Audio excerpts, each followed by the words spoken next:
Welcome to the deep dive. Today, we're exploring a really interesting niche in retail. It's about the potential impact of, well, these tiny things, mini preserved flowers. Yeah, specifically how they might shake things up for impulse buys in those really tight retail spaces. Exactly. And our insights for this, they come from material provided by Annie Zhang, who's the CEO of Sweetie Gifts. And she's got some serious background here. Oh, absolutely. 20 years in the floral industry. She's looked at markets globally, US, Europe, worked with customers all over US, Europe, Australia, Japan, South Korea. Plus that deep dive into the Chinese supply chain, actually visiting factories, Yeah. that gives a pretty grounded perspective, I'd say. Totally grounded. It's not just theory. Yeah. So our mission today is basically to unpack the arguments in this material. Why are these little floral items potentially such a big deal for retailers? Especially for those crucial impulse buy moments, right? Spot on. We're going to break down the points and see what insights we can pull out. Okay, let's get into it. Well, the first thing that jumps out from the material is this fundamental retail idea. Small products, if you place them right, can actually mean big returns. Mm-hmm. And this is especially true where space is tight, like, checkout lanes, those impulse zones near the front. Decisions happen fast there. Right, we all know those spots, usually full of candy, Yeah. magazines. Exactly. But the material points out a problem. A lot of the small gift items you typically find there can feel a bit, well, generic. Yeah, maybe they don't pop on the shelf or the value doesn't quite feel like it's there for an impulse grab. Which kind of begs the question, doesn't it? How do you put something small in that valuable space that doesn't feel generic? Something that actually catches your eye and feels like, a worthwhile little treat to buy on the spur of the moment. And that, according to these insights, is where these mini preserved flowers potentially fit in. Hmm. The key thing emphasized is that they aren't your typical flowers that are going to wilt in a few days. Right. No watering needed, basically zero maintenance. Zero maintenance. But they still have that beauty, that aesthetic of fresh flowers, just preserved and tiny, self-contained, lasting.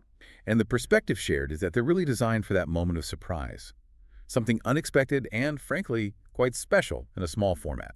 Easy for the store to display too, apparently. Yeah, easy to merchandise, easy for a customer to just get it instantly and critically. Easy to make that split-second decision. You okay? Yeah, I'll grab one. Now, here's where I thought it got really interesting. The material isn't just talking about a new product line. No, it's suggesting this could almost be a new category. Exactly. Arguing that these things tap into how people gift now, modern gifting habits, and maybe fill a gap in retail that wasn't really being addressed effectively. If you think about the bigger trends, the insights connect this to how people seem to increasingly prefer gifts that are personal but also compact. Makes sense. Something that doesn't hog space in the shopping cart, maybe. Or in their home later. Yeah. And also doesn't take a huge bite out of the budget for just a small gesture. Fits with busy lifestyles, too. You want something meaningful, but maybe you need it to be grab and go. Precisely. And that lines up perfectly with those peak impulse gifting times. Think Valentine's Day, Mother's Day. Graduation season, maybe? Absolutely. Those times when a small, elegant, thoughtful little thing is just right. The material really frames these mini preserved flowers as fitting seamlessly into that need. It kind of elevates a quick purchase into something a bit more emotional, even if brief. And they give a concrete example, which is always helpful. Oh, yeah. Yeah, it mentions a partnership with Family Mart, I think, for the Kixie Festival. They did a gift set. Okay. And the main piece was a mini preserved flower bouquet. But here's the clever bit. It doubled as a fridge magnet. Ah, that's smart. It's multifunctional. Right. And the takeaway, according to the source, was that this kind of playful but meaningful design really clicked with customers. Sales were strong. And that validated the whole concept. Apparently so. It even led to international buyers asking for similar kinds of compact, maybe multifunctional floral gifts for their own markets. So it shows there's real traction there. Okay, so they fit the trend. They've shown some success. But what makes them specifically retail ready for those impulse spots? What are the practical attributes? Well, a big one mentioned is just the visual appeal combined with shelf efficiency. They're designed to catch the eye. How so? Think vivid preserved roses, but in really clean, quite thoughtful packaging. The material mentions things like little heart-shaped boxes or tiny glass domes, maybe bases with interesting shapes. So the design does the heavy lifting, makes it look more premium than its size might suggest. That's the idea. Visual impact outperforms the small footprint. which, as you said, is crucial when space is limited. And the material really hammers this home. They're built for small spaces, like tailor-made for convenience store counters or those impulse bins in supermarkets, pharmacy checkouts. Places where every square inch counts, but you need high visibility. And then there's the operational side for the retailer. This is a big plus highlighted in the material. Low maintenance, long shelf life. Ah, yeah, no refrigeration needed. None. No risk of wilting or spoilage, which is a constant headache with fresh flowers. These can apparently look good for a year, maybe even more. That's huge for inventory management. Less waste, more reliability. Definitely. And this ties into another point, the margin potential. Okay, tell me about that. Well, the idea is that the perceived value is high. A customer sees a beautiful, long-lasting preserved flower. It feels special. Oh. But the material suggests the production cost, especially at scale, can be quite cost-effective. Ah, so retailers can put a decent markup on it, make a good margin. Exactly. While still keeping the price point low enough to work for that impulse buy.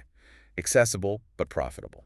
Makes sense. So it's not just the product itself, it's also how you sell it in the store, right? The material talks about display strategies. It does. Proven techniques to really maximize sales once they're in store. Like what? Seasonal hooks? Yeah, it's simple stuff. Using themed signs near the display for those key gifting times. You know, Mother's Day must-haves or perfect little pick-me-up, graduation gem, something like that. Connects it to an occasion, makes the decision easier.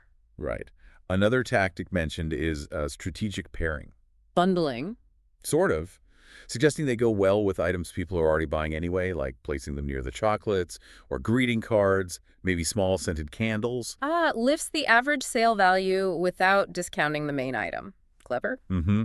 And naturally, placement is key. Put them where the eyeballs are, and the decision time is short. Check out counters, store entrances, maybe end caps with promotions, high traffic zones. Got it. And making it easy for the store staff to actually get them out there. Yes, that's mentioned too. Things like ready-to-sell display options. Yeah. PDQ counter displays, those pre-packed units. Or retail-ready boxes. Makes setup fast and ensures they look good right away. Okay, so the material also touches on the specific vendor's angle here, Sweetie's edge, as they put it. Right, what makes their offering potentially stand out. They really emphasize that this whole mini preserved flower series wasn't just dreamed up in a vacuum. It came directly from talking to retail buyers, actually going into stores, looking at campaign results. So grounded in real-world feedback. That's the claim. That every detail, the size, the look, the durability, was considered with that specific retail environment in mind. And what about their capabilities? Does the material touch on that? Like, can they deliver consistently? It does. It details specific services they offer, things like custom branding, custom packaging. Okay, important for retailers. Flexible MOQs, minimum order quantities, fast sampling, being responsive on design changes, and, crucially, reliable logistics and quality control because they manage it through their own factories in China. Having your own factories is a significant point. More control over the process. Seems like it. And they highlight their track record, too. Apparently, they've worked with big chain retailers in different countries across different categories. So they presumably understand the whole process, from the initial idea right through to getting it sold off the shelf. That's the picture painted, yeah. Practical understanding of retail realities. Okay. So the concluding thought that the material really brings forward is that from this viewpoint, these mini preserved flowers represent a kind of low-risk, potentially high-return way for retailers to offer something genuinely different. Something with that emotional resonance, even in an impulse setting. Right. It kind of pulls together all the threads we've talked about. Yeah. That high perceived value, but low operational hassle for the store. Perfect fit for quick decision zones. And it taps into that trend of wanting thoughtful, but compact gifts. So wrapping up this deep dive based on the source material, it really shows how drilling down into the specifics of impulse buying and that trend towards compact, high-value gifting can actually reveal some pretty interesting, maybe unexpected opportunities in retail.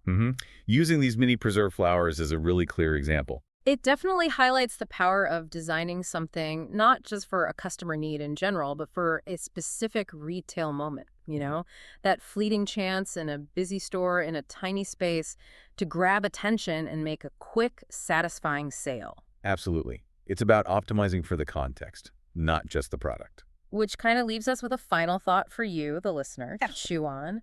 How else could these principles we've explored maximizing perceived value in something small, or designing very specifically for small spaces and impulse moments. How else could that apply? To completely different kinds of products you see every day. Yeah. What other products out there might be missing that opportunity, that specific angle? Definitely something to think about next time you're waiting in line somewhere. Indeed. Hmm. Thanks for joining us for this deep dive.